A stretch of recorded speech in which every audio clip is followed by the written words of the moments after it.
Tras a reunión semanal do Consello da Xunta, o Goberno galego anunciou 4 medidas clave que marcarán a folla de ruta económica, social, científica e patrimonial dos vindeiros meses. O presidente Alfonso Rueda destacou que a Xunta leva mobilizados 103 millóns de euros dende 2022 para apoiar aos concellos fronte ao chamado tasazo da recollida e tratamento do lixo imposto polo Goberno central. Galicia é a única comunidade que ofrece estas achegas municipais, asumindo só en 2025 o 60% da suba do canon de Sogoma e destinando máis de 11 millóns en axudas directas a 170 concellos.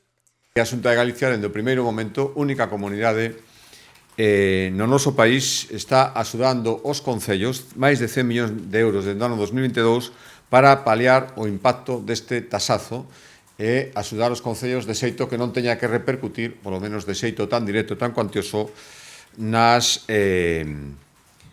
consumidores finais, que son os domicilios, as industrias, as empresas. Por outra banda, tamén se aprobaron os últimos trámites para a creación da Fundación Galtia, que buscará atraer a Galicia científicos de máximo prestixio internacional. Cada proxecto seleccionado poderá recibir ata 1 millón de euros para desenvolver as súas liñas de investigación, contratar equipos e dotarse de infraestructuras.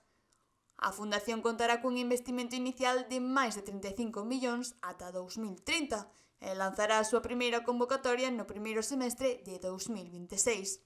O noso objetivo, polo menos cando menos o inicial, é lograr que 30 investigadores de prestixio internacional decidan desenvolver a súa carreira en Galicia. 30 investigadores e os seus equipos que agora mesmo están facendo a súa actividade fora da nosa comunidade autónoma.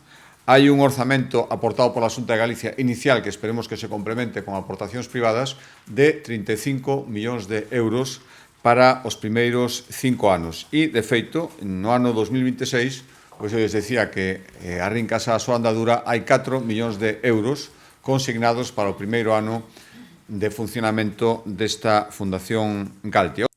O presidente tamén anunciou unha nova en termos patrimoniais. O Castro de San Cibrao de Las recibe oficialmente a declaración de ben de interese cultural. Rueda destacou que é un dos xacementos arqueolóxicos máis singulares e mellor conservados de Galicia. Mais do 15% está xa escavado e musealizado, formando parte do Parque Arqueolóxico da Cultura Castrexa. Con esta declaración, Galicia suma 793 bens de interese cultural protegidos.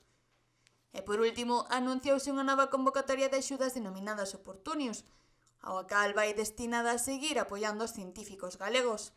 Arredor de 500.000 euros é a cantidade que se invirte en materia de I+D+I.